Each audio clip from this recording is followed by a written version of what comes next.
शांताकारं भुजगशयनं पद्मनाभं सुरेशं विश्वाधारं गगनसदृशं मेघवर्णं शुभांगं लक्ष्मीकान्तं कमलनयनं योगवर्ध्यानगम्यं वन्दे विष्णु भवभयहरणं सर्वलोकैकनाथं। बोलिए अनंत भगवान की जय। आज हम अनंत चतुर्दशी व्रत का महात्म कहते हैं। इसके बाद व्रत की विधि और विधान कहते हैं। तत्पश्चात कथा कहते हैं।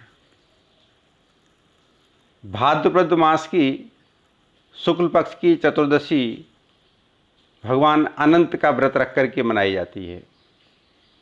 इस व्रत के नाम से यह प्रदर्शित होता है कि उस दिन उस अंत को न होने वाले सृष्टि के कर्ता भगवान विष्णु की भक्ति का दिन है। यहाँ पर श्लोक आता है, अनंत सर्वनागाना मध्यपा सर्व कामदा सदा भूयात प्रसन्नो में युक्ता नाम भयंकरः। उपरोक्त मंत्र से अनंत भगवान की पूजा करना चाहिए। यह विष्णु और कृष्ण के रूप हैं और शेषनाग काल के रूप में विद्यमान हैं। अतः भगवान विष्णु और काल की दोनों के सम्मिलित रूप अनंत भगवान का रूप है। अब विधान कहते हैं कि सर्वप्रथम प्रातः काल में शौचादि से निवृत्त होकर के स्नान करके शुद्ध होकर के एक कलश की स्थापना की जाती है। कलश पर अष्टदल कमल बना करके बर्तन में कुशा से निर्मित अनंत भगवान की स्थापना की जाती है। उसके समीप में 14 गांठ लगा करके हल्दी से रंगे कच्चे डोरे को रखें और गंध, अक्षत, पुष्प, धूप, दीप और नैवेद्य से पूजन करें। इसके पश्चात अनंत भगवान का ध्यान करके शुद्ध अनंत को अपनी दाई भुजा में बांधना चाहिए, यानी कि राइट हैंड की भुजा में बांधना चाहिए।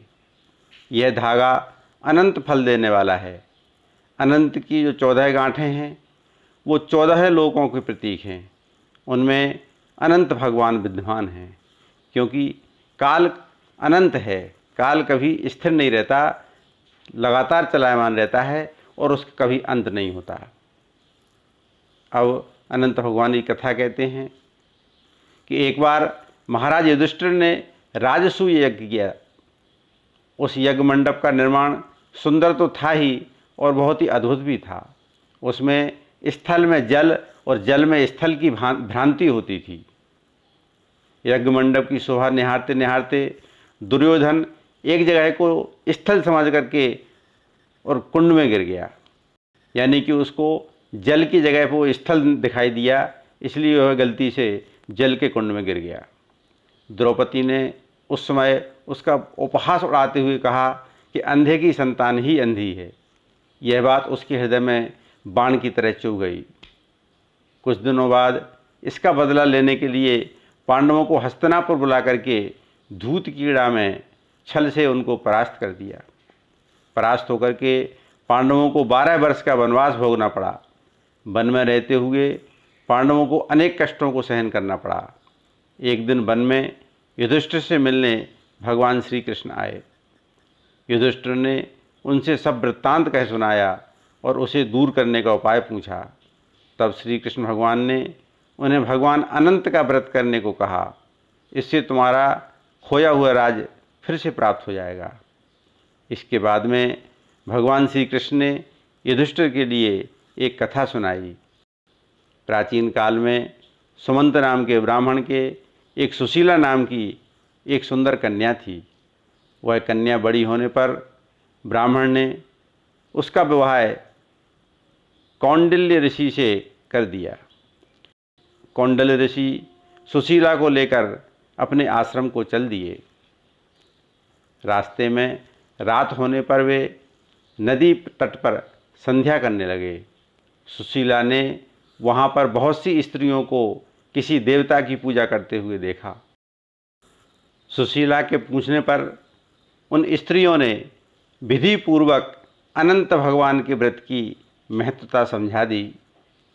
तब सुशीला ने वहीं उसी वक्त उसका अनुष्ठान करके 14 गांठों वाला डोरा अपने हाथ में बांध लिया और अपने पति के पास आ गई। कौंडिल्य ऋषि ने सुशीला के हाथों में बंधे धागे के बारे में पूछा तो उसने सारी बात समझा दी। कौंडिल्य सुशीला की बातों से अप्रसन्न हो गए तथा उसके हाथ में बंधे डोरे को अग्नि में डाल दिया। यह अनंत भगवान का अपमान था। कौंडिल्य ऋषि की सुख संपत्ति नष्ट हो गई। सुशीला ने इसका कारण डोरे को जलाने की बात अपने पति को बताई। पाश्चाताप करते हुए ऋषि भगवान अनंत की खोज में वन में चले गए।